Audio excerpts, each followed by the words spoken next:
ഈ കുർബാനയപ്പത്തിൽ ഈശോയെ കാണാൻ ആ കൊതിയോടെ ഈശോയെ നിന്റേതായിടാൻ.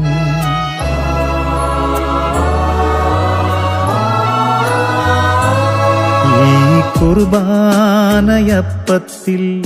ഈശോയെ കാണാൻ ആ കൊതിയോടെ ഈശോയെ നിന്റേതായിടാൻ.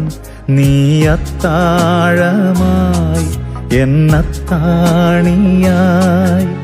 ദിവ്യകാരുണ്യമായൻ കൂടെ വാഴുന്നു. ഈ കുർബാനയപ്പത്തിൽ ഈശോയെ കാണാൻ ആ കൊതിയോടെ ഈശോയെ നിന്റേതായിടാൻ. നീ അത്താഴമായി എന്നത്താ